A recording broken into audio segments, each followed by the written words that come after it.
بسم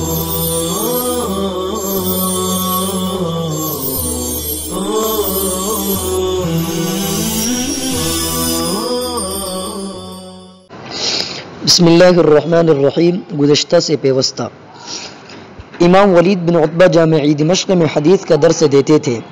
ایک شخص بہت دیر کے بعد آ کر درس میں شریک ہوتا تھا اور اس کی وجہ سے ولید بن عتبہ سبق دہرایا کرتے تھے۔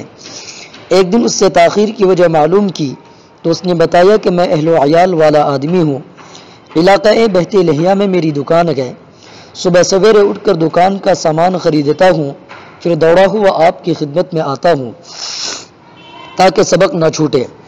میں یہ اس لیے کرتا ہوں کہ میرے ذریعے معاش میں خلل نہ پڑے اور حدیث کی تعلیم بھی حاصل کروں۔ یہ سن کر ولید بن عتبہ نے کہا کہ اچھا اب تم یہاں نہ آنا، میں خود تمہارے یہاں آیا کروں گا۔ اس کے بعد ان کا معمول ہو گیا کہ جامعہ دمشق میں درس دینے کے بعد ہاتھ میں کتاب لیے ہوئے بیت لہیا میں اس کی دکان میں جا کر درس دیا کرتے تھے۔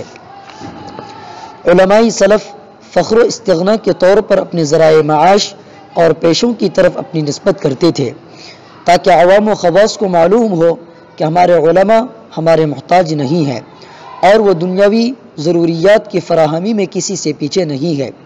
امام غندر ابو عبداللہ محمد بن جعفر حمدانی بصری متوفہ 193 ہجری طیلسان اور سوتی کپڑے کی تجارت کرتے تھے، یہی ان کا ذریعہ معاش تھا۔ بڑی آن بان اور شان و شوکت کا عالم تھے۔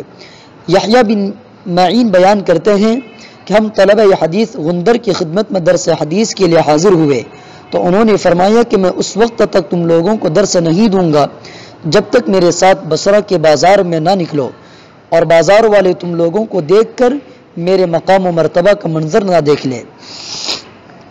چنانچہ ہم لوگ ان کے پیچھے پیچھے بازار میں گھومتے رہ گئے اور طلبہ کی بھیڑ دیکھ کر لوگ ان سے پوچھتے تھے کہ ابو عبداللہ یہ کون جماعت آپ کے پیچھے چل رہی ہے، اور وہ کہتے تھے کہ یہ محدث حضرات ہیں، بغداد سے میرے یہاں حدیث کی تعلیم حاصل کرنے کے لیے آئے ہیں۔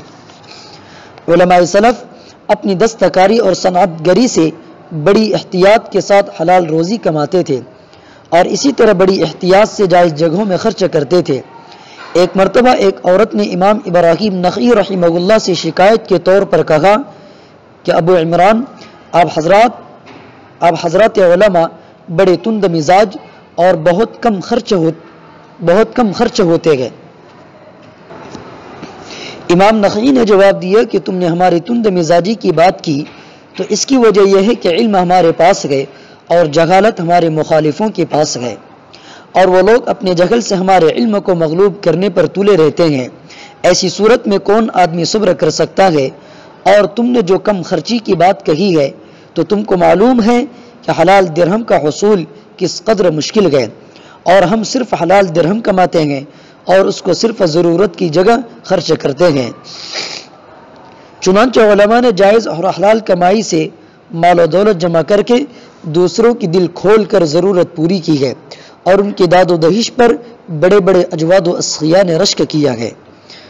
بقیہ آئندہ انشاءاللہ تعالی۔